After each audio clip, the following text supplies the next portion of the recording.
Hello, everybody. I trust that it is going well with you. I'm excited to do the fourth lesson in this series. I hope that the last week has been good for you. We have just come back from Johannesburg. I went on a hunting trip, and Alfreda visited with her mom, and it was phenomenal to be out in the field, to walk really, really far, and it was just a tough hunt. But I still think it's easier here than it is there by you guys. Here by us, you can shoot whatever comes in your way, and there's lots of animals, but you got to pay for every animal that you shoot, whereas by you guys, you've got a tag, etc. But I managed to get 2 impalas and a warthog, so we've got some meat for a while. But the great thing is just that it's been exciting to be outdoors, and also to clear your mind, to listen to the birds, to be in the African bush. It has just been phenomenal. I know that some of you are going through a tough time. Some of you have got operations coming up, and we are praying for you guys. We are praying for the church there as well. We are super excited. We are getting some of our final documents together for the lawyer. We really think that we'll be early in January, February, maybe even March, that we will be there in Sweet Home. So we are very excited about that, to be there before the summer. Very excited. And everything seems to just be falling into place at the right time. And these things that I am dealing with in this series of lessons, I didn't think that I was going to address it with you guys before I got there. I was hoping that this would be the first few lessons that I would do as we merge with the community at Sweet Home. But you know what? God has got his plans, and he's got his timing and everything. At least by the time that we arrive in Sweet Home, you guys and us, we will be united in mind and thought about this specific topic about making disciples. And I want to encourage you. I've heard some feedback from various people, and I know that it is tough. One of the things that was brought up that I just want to briefly touch on is I am really emphasizing this idea of going out and making disciples. And it might seem that I'm saying that having a church family and focusing on fellowship and connecting with each other is not important. That is not at all what I am saying. I've just grown up and learned and seen in the churches where I've been, in the churches of Christ in South Africa, that there's an overemphasis on fellowship and us connecting with each other. Let me say it like this: sitting in circles singing Kumbaya while people outside the church are busy dying. And that is just not in line with the gospel of Christ. So I'm saying these things need to be balanced out. We need to be a healthy body. But the body needs to be healthy so that it can move, and so that it can go, and so that it can make a difference in the world.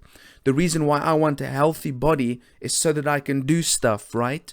And so the church has to be healthy. We need each other. We need strength. We need fellowship. We need time in the Word. Yes, we have to grapple with the deep theological issues. We have to study the Bible. Those things are important. We have to attend the moments when we've got worship, when we've got Bible study and things, because those are the things that energize us. Those are the things that gives us strength so that we can go out into the world. The problem is just that so often our Christianity becomes just about that. It's just being fed. We're just being fed, and we're feeding one another, and we're feeding ourselves in the one another scriptures. It's the only thing that we focus on, and we forget to love our neighbor as ourselves, the stranger, the guy out there. We forget to love them. We love each other, but we don't really love the strangers. And I think that is important to talk about. So please don't see this as an effort to de-emphasize the need to get together, to fellowship, and to be a community. We need to be a community. So last week I spoke about the church being a life-saving station based on a sort of a parable that I found, which I thought was quite cool, about the life-saving club that existed so that it can help people who are drowning in the ocean. And with time, the life-saving station became sort of a life-saving club. Okay, people lost focus. They made the club or the station a comfortable place, which was made then for members, and it was no longer made for people who are saved from the ocean. And sometimes we are scared that our churches get dirty, We are scared that if we allow other people in, then it's going to change the setup. And it is going to. It is going to. It is messy making disciples. You have people who are alcoholics. You have people who are struggling with serious sin. You have got people, people who've got some serious spiritual issues. You've got people who's got some serious doctrinal problems, who are really confused about how stuff actually works. And so the idea of making disciples is really being willing to love people enough that you allow those people in, okay? And that you love them enough to not let them stay there, but to walk a path with them and to see their lives transform and change. So it's an exciting journey. And so last week the lesson was about this life-saving station, the church being a life-saving station. This week I want to talk about what a disciple is. A disciple is a life-saving soul. A disciple is a life-saving soul. Let me start with this. The world doesn't need more churches that act like life-saving stations. That's not what the world needs. And by the way, ladies and gentlemen, I don't know how you guys watch the news, but I see a lot of what's going on in America. I see it on our screens here in South Africa. There's some serious troubling things going on. Sorry about that. There's some serious troubling things going on. Like this week, I saw the one guy post some audio clips of the people who started the Black Lives Matter movement in the States and how they are calling up ancestral spirits. I mean, these are the types of things that are happening in our world. The world is lost, ladies and gentlemen. People are broken out there. And sometimes when we huddle up together because we are familiar with each other, we miss to see how really messed up it is out there. So the temptation is there to stay in our comfortable bubble and avoid going into those areas and going into the faces and hearts of those people who are really clueless when it comes to God. But we've been called to do that. So the world doesn't need more life-saving stations. The world needs lifesavers. The world needs lifesavers. The world needs you and me, individuals who are willing to infiltrate social circles, social networks, as I'll talk about today, and can make an impact there. A person that is busy drowning out in the ocean, let's use the scenario of a life-saving station. A person that is drowning out in the ocean needs a lifesaver to come and find him or her before being taken to the life-saving station. Let that sink in. Okay? People in the world need individuals connecting with them before they get to church. It's great if they get to church, but if they don't get to church, who will connect with them? So we need to revert our attention from trying to get the world into the church to getting the church into the world. I'm just going to say that again. We need to revert our attention from trying to get the world into the church to getting the church into the world. And I'm using two different words for churches here. When I say get the world into the church, I'm referring to the church building, okay? Often we say, or the assembly, we say we need to get people into the church assembly or into the church building, okay? And the other word church I'm using, that the church needs to go into the world, I'm talking about the actual church, the individuals, the people, the disciples who have been saved through the gospel of Christ. The disciples need to get into the world. The lifesavers need to get into the world. So we need to rethink the idea of trying to get people into our churches and rather focus on getting disciples out into the ocean where lost souls are drowning. And most churchgoers have forgotten, this is important, have forgotten how hard it is to walk into a church building. Most of you probably listening to this will not understand that fully. I don't fully understand it. It's hard for lost people often to go to a church. Okay, it's hard for them.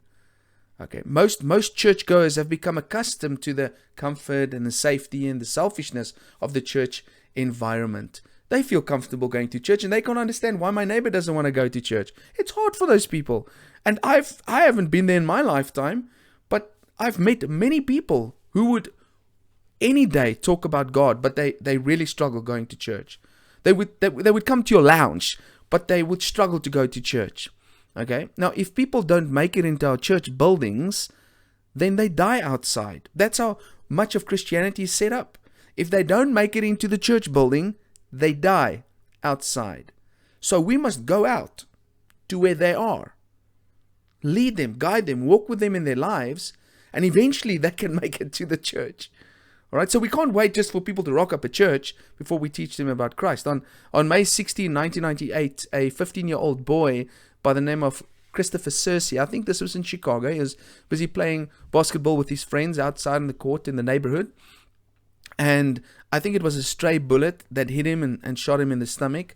His friends picked him up and they ran to the closest hospital they could get to. And they were tired by this time, and they made it to 35 feet outside of the hospital, and they put him down and they ran into the hospital and they went and they asked for help. And all the nurses came and they said, sorry, we can't help people out in the street. We can't help people if they are not in the hospital. Luckily, there was a policeman close by who was brave enough, who loved enough that he helped this boy, picked him up, carried him into the hospital so that he could get the attention that he needed. And unfortunately, an hour later, he did die. And there were all kinds of lawsuits going on because of that. 35 feet from the hospital door, this young boy died. Because nurses inside the hospital don't help people outside the hospital. Only the people who made it into the hospital were saved. Ladies and gentlemen, some churches are the same. If people in the community don't make it into the church building, they die outside. The only way that they will hear the gospel is when they get into the church. Okay? The gospel is only spread inside the walls of the church building. Nobody takes the gospel outside. But what if this boy, what if his friends had the necessary equipment and surgical skills and everything to help him there on the basketball court? What if they could help him there? They could have stabilized him there on the basketball court, right? Couldn't they have? If, let's say they had the equipment, okay, which is impossible, but let's say they could. They could have saved his life on the basketball court, and then they could have taken him to hospital. Now consider this scenario spiritually. A disciple of Jesus, a disciple of Jesus should be competent to introduce someone to Jesus wherever they meet in life. Wherever they meet in life. But most Christians are not disciples. They just go to church. They don't know how to lead people to Christ. They don't have the knowledge or attitude to make disciples. Okay, some Christians, at least what they try to do is they try to get people that are busy dying to church, to the hospital when they hurt. They try to get them there because they believe the church must fix people, right? And then there are other people, they just don't even care. They don't even try to get people to church. They are so busy with their daily tasks of life, they don't even notice that people are spiritually dead around them. So I just want to pause and talk about this for a moment. What if all of us could save a life outside of the church building? What if all of us had the necessary skill and ability to help a spiritually dead person to be raised to life? What if all of us could do that? You see, at the moment, often in much of Christianity, most Christians rely on getting people to the church so that they can be saved. And some people just don't make it to the church, and so they die outside. But we go out of the church building. The church goes into the world, in our workplace, in our families. We go out. And if we meet spiritually dead people there, we shouldn't wait until they go to church before we teach them about Christ. We teach them where we find them. We teach them in their lounges. You can get into their lounge and into their kitchen, but you won't get them into the church kitchen or into the church lounge. And so we've got to learn that we can actually teach people in life where we meet them. And that brings up a second thing. You know, people often say, well, and I'm still going to talk a lot about this. They say, well, what do I teach people? In a nutshell, all you need is two things. You need your story. Why are you a Christian? That's all you need to be able to share with somebody. You know what? I'm a Christian because you know what? This is what happened in my life. And you know what? God has knocked on my door. And you know, life doesn't make sense without God. Whatever your answer is, there must be a reason why you're a Christian. If you don't have a reason, then I'm wondering why you're a Christian. Secondly, you need to know the story of God. The story of God is very simple. John chapter 3 verse 16. The gospel. And if you're a Christian, you've been a Christian for many years and you don't know the gospel, there's also a problem there that needs to be looked at. So you don't have to be a theological genius or a Greek expert to be able to help somebody who's busy dying spiritually. Well, at least not the initial phases of it. So just want to revert back to this point. Sometimes we are so busy with our lives, we don't even notice that there are spiritually dead people around us. We're so preoccupied with our jobs. We're so preoccupied with the money that we need to make. We go to meetings with people, and we don't even think about whether the people that are in the meeting with us are spiritually dead or not. We don't even think about sharing the gospel with them. In 1992, a Los Angeles County Park control officer saw a Cadillac that was illegally parked. The officer ignored the man sitting in the driver's seat, she ignored the guy, and after writing his ticket, reached through the open window where the guy was sitting and placed the ticket on the dashboard. Just picture this. Okay, here's the cop. This is an illegally parked Cadillac. He sees the guy sitting in the front seat. He writes a ticket. He puts it on the dashboard. Goes through the window. He doesn't even talk to the guy. Why? Because he's busy doing his job, right? And what was even more remarkable, this is the interesting scenario. The man was dead. It's a true story. You can go check it out. The man was dead. He had been shot in the head hours before, and his head slumped down with blood on his face.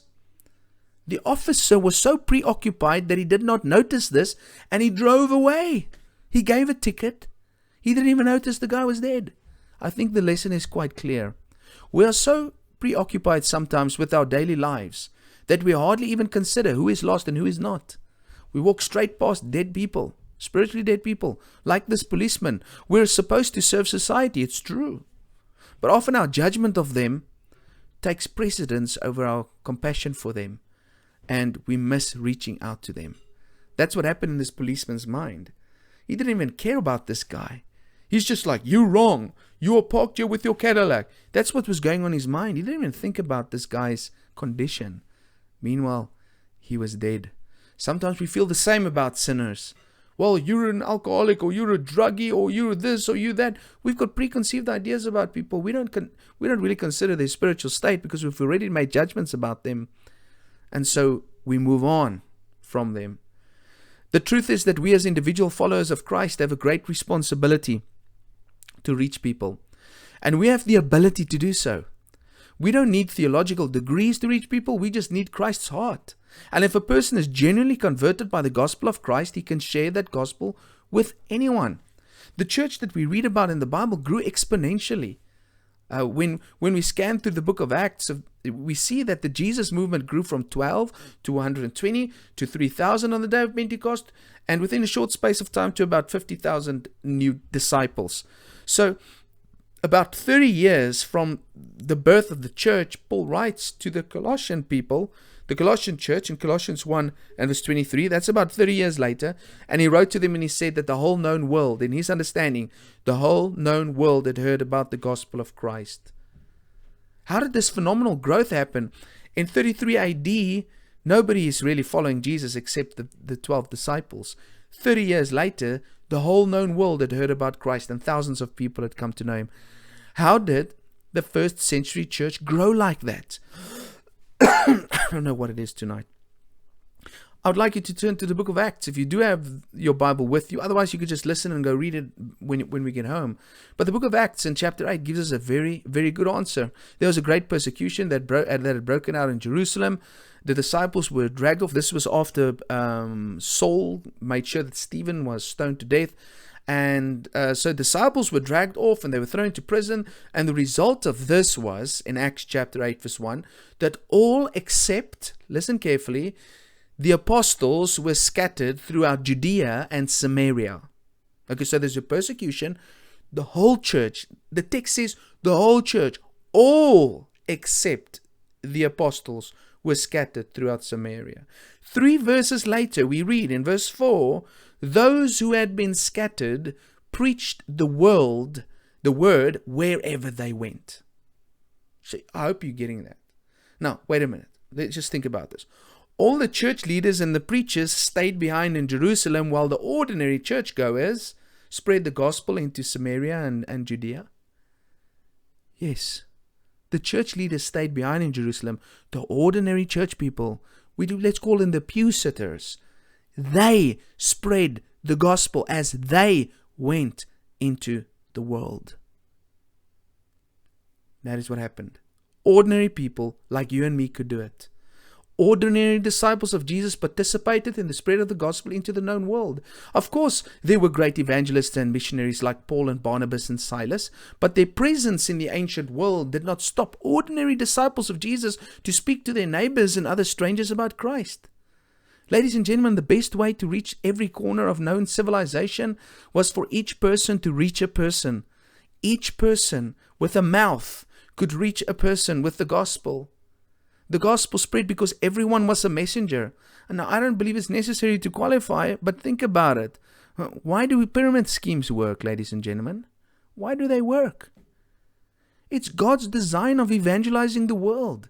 Why is it important for individual disciples to make disciples? Here's why. Because every person on the planet has a unique network of contacts and walks a unique social path of life. To some people, you are the only disciple in their network of friends and acquaintances. To some people, you are the only possibility of spreading the gospel message to them. You are the only person with an opportunity to introduce Christ to them. There are people you can reach that nobody else can reach. There are friends that you have that nobody else has. Okay? There are people that will trust you more to tell them about Jesus than the minister at the church. Alright? That needs to sink in. There are people in your network who will listen to you talk about Jesus because of your relational privileges with that person, but they will never enter a church on their own.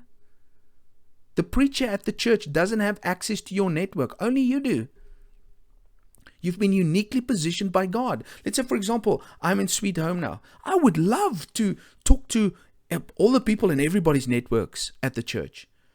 But the thing is, I don't go to your workplace. I can't go to your workplace. I don't have the relationship with the people that you work with. You've got that relationship. I won't know everybody in your family. I would love to speak to all of them, but I can't reach everybody that you can reach. Do you see the importance of why each person needs to be a disciple maker? Because there are people that only you can reach.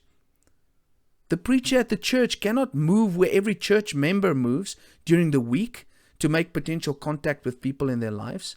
So it doesn't help paying the preacher to make disciples if he can never reach the potential disciples that pass by your life. You have to reach the people in your life. It is a blessing to have a preacher that can, maybe you can make the introductions. Maybe you can say, and that's what happens mostly in my life. The people that I teach the gospel, they would go and they would find somebody in their network and then say, look, come do Bible study with me and the guy who taught me. And then so we would work together and he would learn in the process how to make disciples, and eventually they can go on their own. Like, for example, Theo I baptized 2 years ago. At this moment, he's teaching 7 people every week. 2 years. He's a Christian for 2 years. He's making disciples. Well, he's teaching more than that. There's a community of about 30 people. Well, it's a community of 100 people, but it fluctuates between 10 and 20 people that he teaches on a weekly basis. And he's got a Zoom Bible study where he teaches, and he had his first baptism the other day. So it is possible for us to each one reach out into our networks of people. Now pause for a moment and think. Think about the people in your network. And if you don't know what a network is you can go make a diagram. The people that I work with, write down their names, the people in your office, your neighbors, your family members who are far from God. Okay? Friends, acquaintances that you know, people that go to school with your kids, or whose parents of your kids' friends, for example. Go make a list of your network. Okay? We all have a network like that. Is there any possibility that anybody in that network of yours is lost? And do you know what the answer is to their emptiness and darkness? In 1949, John Currier was found guilty of murder and sentenced to life in prison. Later he was paroled to work on a farm near Nashville, Tennessee. In 1968, so he's been about 20 years in prison, his sentence was terminated, and they sent him a letter to tell him, look, your sentence has been terminated, you can leave prison. But John never saw the letter, nor was he told anything about it. 10 years went by. Then a state parole officer learned about Curry's situation, found him, and told him that his sentence had been terminated. He was a free man. He's been a free man for 10 years, but nobody told him. For 10 years, freedom was possible, but nobody told him. Disciples of Jesus have been entrusted with the message of salvation that frees people, yet many of us never deliver the message to those who have the sentence of death themselves. Do we not really believe that hell is eternal and that God's gift of grace is supernal? This is a big problem. Thomas S. Rayner calculated that only one person is reached for Christ for every 85 church members in America. In a way, that means that only 1 out of 85 churchgoers actually reach out to their friends or the people in their network. So far, I've demonstrated the importance of reaching out to our immediate network of contacts. But the same attention needs to be given towards strangers who come into our presence. So when we look at this map, these are people that we know. If you've drawn your map, your network map, these are people we know. But what about strangers? People that we don't know. In the book of Acts chapter 17, we see that Paul stands up in Athens to preach one of the greatest sermons ever. In a city full of idols to various gods, Paul used the opportunity in the presence of the Areopagus to speak about the true God of heaven and earth. And at one point in verse 26 and 27, he says the following: "From one man he made every nation of men, that they should inhabit the whole earth. And he determined the times set for them and the exact places where they should live. God did this so that men would seek him and perhaps reach out for him and find him, though he is not far from each one of us." In this phenomenal sermon, Paul reveals to us, think carefully, that God determines when we are born and where we live. Think about it. It is no coincidence that you and we live in the year 2020 and that you were born in a specific place. And Paul gives us the reason why God has ordained it as such. He gives us the reason. He says, here's the reason why you were born, where you were born, and when you were born. Listen to this. So that men would seek him and perhaps reach out for him and find him. The time and the place of our births has been set by God to place us in the best position to find him. Every person has been uniquely placed in time and space to have the optimal opportunity to meet his Creator. And here is the question though: how do seekers find God? Right? Paul says that God is not far from each one of us. Every person on the planet, God's not far from each one of us. He says that if we just reach out to God, we will find him. But how does that work? I'll extrapolate on this further later on in the book, but God uses us, disciples. He uses disciples to reach lost people. God knows who are reaching out to him. And he also knows who will go and tell those seekers about him. God sends servants to seekers. So there's a person. He's seeking God. He's reaching out to God. How's he going to find God? Through you and me. Us who are willing to stand up, put up our hands up. Us who are on the lookout for seekers. Those seekers will find God through us. This is profound. You never know if the stranger you meet is someone seeking God. The person you meet might just be a divinely ordained meeting between a lost person seeking God and a disciple of Christ. Therefore, we cannot afford to fob off any encounter with any type of person we meet as we live out our lives. They might just be the people God wants us to connect with the gospel. And this changes everything when you meet a stranger, doesn't it? It's so exciting. I want to meet like random people. I want to meet like strange people. When I randomly come across somebody in my life, it is so exciting because I'm wondering, is this somebody seeking God and somebody that's reaching out to God? God sees that person's heart and God has allowed that person to cross my path because God wants me to show that person who he is. Isn't that a wonderful opportunity? I think the horse has been flogged now, right? We know we must make disciples. It's important. It is clear. The effectiveness of each one reaching one is also clear. Reaching the lost benefits the kingdom of God and it impacts eternity. But here's a question. What value does making disciples have in store for us? How does it benefit me or bless me to make disciples? Apart from the Great Commission promise of God being with us as we make disciples, Could there be any other benefits in making disciples? That's the topic for next week. I pray that you will have a wonderful week, and I pray that these thoughts will continue rolling on in your mind and stimulating your thinking. I want to challenge you this week. Just go do the exercise so long. Go make a map. Put yourself in the middle of a page, write down your name, then you draw a line and you make a circle, and you draw a line, you make a circle, and you name the people in your life. Name the people that you work with, acquaintances that you have, your neighbor, whoever, the people that you do know. Write their names. And ask yourself the question, are they far from God or close to God? Okay? And then you pray for each one of those people.